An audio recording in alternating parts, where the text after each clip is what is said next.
Alright, this is Unit 6 Non-Calculator Review. Let's get started. So first we have to choose the correct statement given that the integral from 0 to 9 of f of x dx equals 11 and the integral from 3 to 9 of f of x dx equals 1. So what we're first going to do is check each of these. So the integral from 9 to 3 of f of x equals 1. Well, we know the integral from 3 to 9 of f of x equals negative 1. So if we swap the bounds, we just flip the sign, which means yes, this is correct. Next, the integral from 3 to 0 of f of x equals 6. Now, how do we calculate that? Well, we know the integral from 0 to 9 of f of x dx equals 11. And we know the integral from 3 to 9 of f of x dx equals negative 1. So if we take the integral of from 0 to 9 of f of x dx, and we subtract the integral from 3 to 9 of f of x dx, we know that that's going to be equal to the integral from 0 to 3 of f of x dx. And if that doesn't make sense, we're basically taking the area under the curve from 0 to 9 and we're subtracting the area under the curve from 3 to 9, so we'll just get the area under the curve from 0 to 3. Anyways, we know the integral from 0 to 9 of f of x dx is 11, and we know that this evaluates to negative 1, so minus negative 1, and that's still equal to the integral from 0 to 3 of f of x dx. Alright, 11 minus negative 1 is 12, so 12 equals the integral from 0 to 3 of f of x dx. So this shows that this one's true, and in order to do this one we just swap the bounds, which flips the sign, so I'll just show that. From 3 to 0 of f of x dx, that's equal to negative 12, which obviously 6 is not negative 12, so it's not number 2. So it's 1 and 3 only is our final answer. Alright, let's keep going. The limit on the right hand sum is given by this, represents the area underneath the x-axis on which interval. Alright, so we need to know this formula. The limit as n approaches infinity of the summation from k, or in this case they're using I, so I'm just going to use I as well, I equals 1 to n of b minus a over n.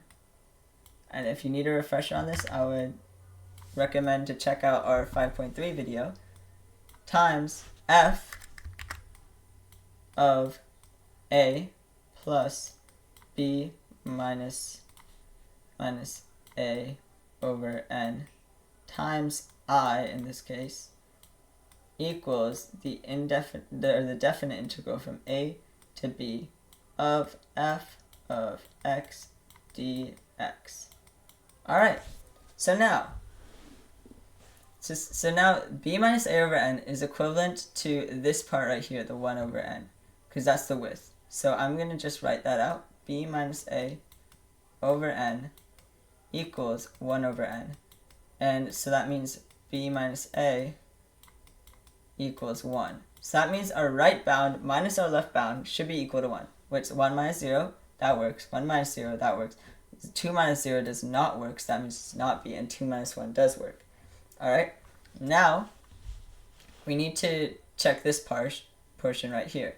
So now let's go ahead and say that for the only difference between these two is the a value is 0 for this one and the a value is 1 is for this one.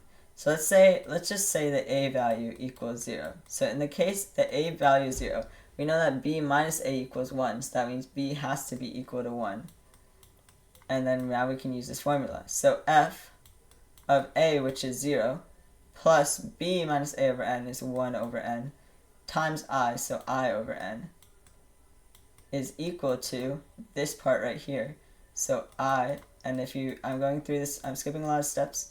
If you need a refresher on this, check out 5.3 video. So that means f of x equals x cubed. So when a is 0 and b is 1, f of x equals x cubed, which aligns with answer choice C perfectly. So our answer choice is answer choice C. Alright, if the u substitution x minus 1 is made, then the integral of this is equal to which integral? So we have, let's just rewrite the integral first. So the integral from 2 to 5 of x root x minus 1 dx. And we know that u is equal to x minus 1. So if we take the derivative of both sides, we get du equals dx. So now let's rewrite the bounds first. So if we plug 2 into here, 2 minus 1 is 1. And then if we put 5 into here, 5 minus 1 is 4. And then we replace this portion with u, so we have the root u. And then du equals dx, so we just replace the dx with du. And then for the x, if we like change this, we know that u equals x minus 1, so that means x equals u plus 1. So that means right here we have u plus 1. So that gives us our answer choice of B. Alright, for the graph below, we have to solve this. So from 1 to 5 is this, 1 to 4 is this area right here. So first, this is 1, this is 1, so I'm going to put 2, plus this area right here is pi over 2, because the radius is 1. So pi times 1 squared, and then we have to divide by 2 since it's a semicircle. So pi over 2 plus, the area right here is 1/2, because 1 times 1/2 based on site.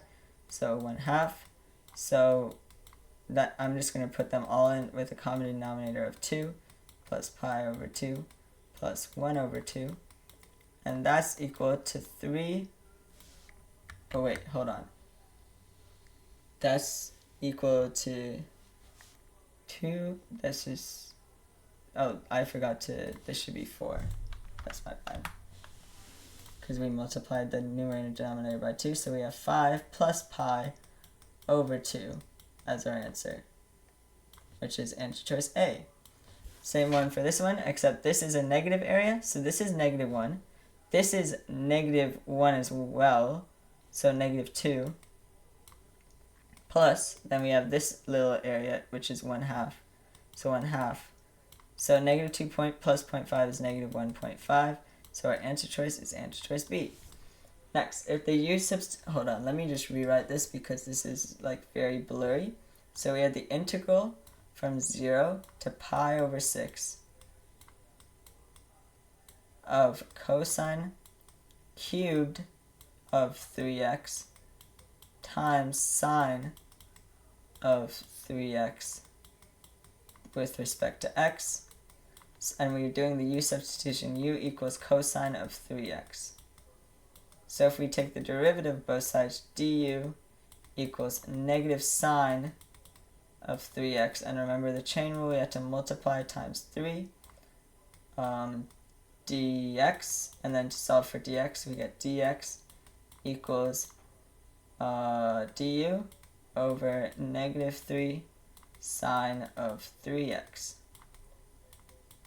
Alright, and now this -1/3 we can take outside the integral, so we remove the -1/3 out of the integral, and we have the integral. Now let's rewrite our bounds. Cosine of 0 is 1. Pi over 6 times 3 is pi over 2, and then cosine pi over 2 is 0.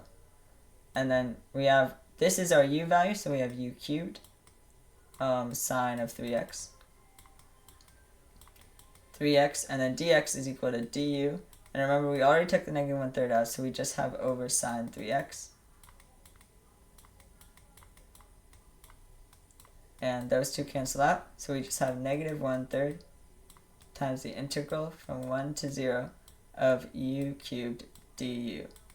And there we go. That's our answer. That's answer choice C. Alright, number 13. This is the fundamental theorem of calculus. What we're going to do, when we're taking the derivative of the integral from a constant to a variable, we just plug in this top bound into our t value. So we have 1 over 1 plus 2x cubed, and then we multiply by the derivative, so multiply by 2 because of the chain rule. So that's equal to 2 over 1 plus 8x cubed, which is answer choice D. Alright, let's keep going. Next we have, to solve this integral, we have the integral of 4x over x squared plus 1. So let's go ahead and do that. I'm just going to pull the 4 out immediately.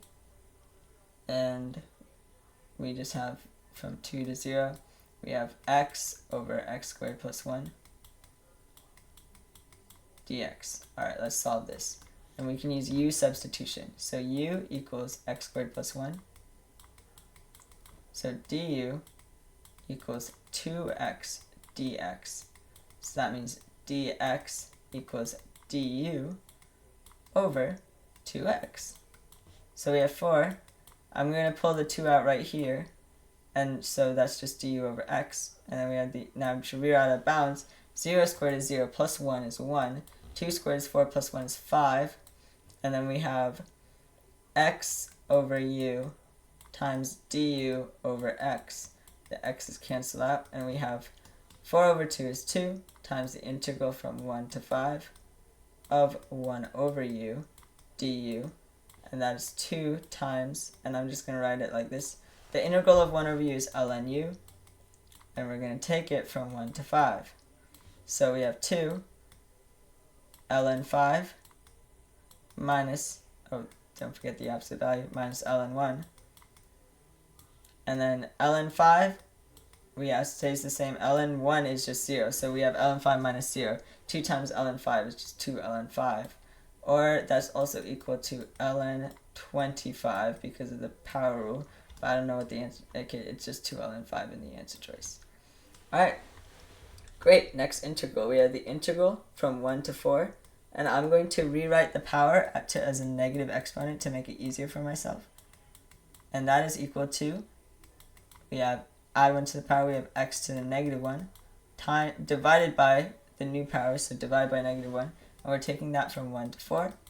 We have x to the negative 1 is just 1 over x, so we have negative 1 over 4 minus negative 1 over 1, which is 1 minus 1/4, which is 3/4 as our answer. Alright, next question. If f of x, y equals f of x, find y equals f of x if f double prime of x equals 3x plus 2, f prime of 2 equals 13, and f of 0 equals 1.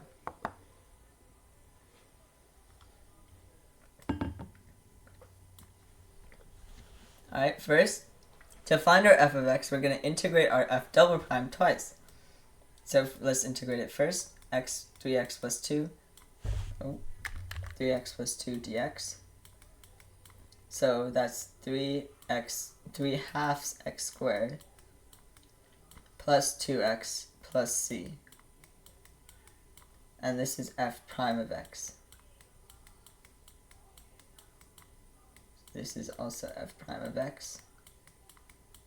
So that means, and then we know that f prime of 2 equals 13, so 13 equals 3 halves times 2 squared plus 2 times 2 plus c, and let's solve for c. 2 squared is 4, 4 over 2 is 2, 2 times 3 is 6, 2 times 2 is 4, plus c, so 13 equals 10 plus c, and then c equals 3. So that means f prime of x equals 3 halves x squared plus 2x plus 3. Now we're going to integrate it again. So we add 1 to the power, so x cubed, we're integrating this. So x cubed over, and then the 3's will cancel out, or I'll just show you, so 3 halves, and then we do 1/3, the 3's cancel out, so it's just 1/2. So I'm just going to write 1/2 there. 1/2 x cubed plus x squared, which is the integral of 2x, plus 3x plus c, and then we know that f of 0 is 1, so when we plug in 0 for this and set equal 1, c should be equal to 1. So this is our final answer. This is f of x. And that should be our final answer. Let's go check. We have x cubed over 2, so not A, not D, plus x squared plus 3x plus 1, so it's C, not minus 1. Okay, now last but not least, we have the free response. The Wing Bowl is an annual eating contest founded by the morning show on Philadelphia WIP radio as a celebration of gluttony.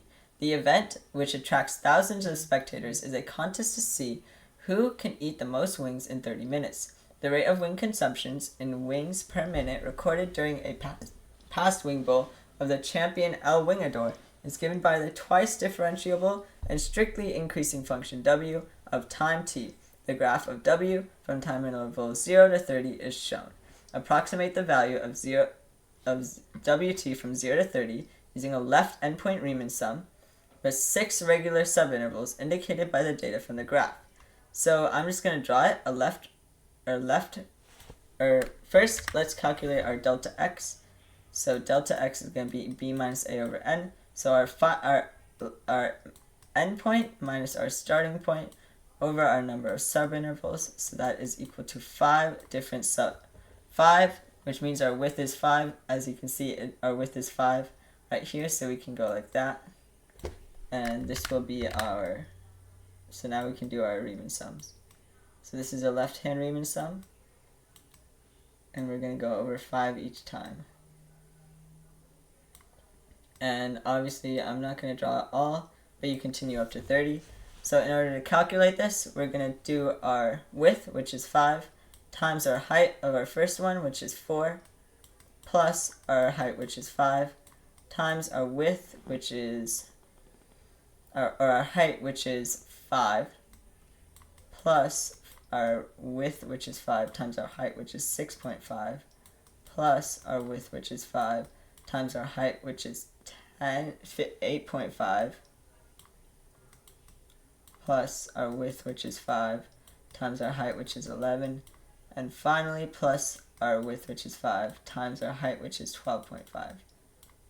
So now, this seems like really hard to calculate. I'm just going to factor out a 5 out of everything to make it easier to calculate. So we got 4 plus 5 plus 6.5 plus 8.5 plus 11 plus 12.5, and then that's equal to 5. Let's add that up in my head.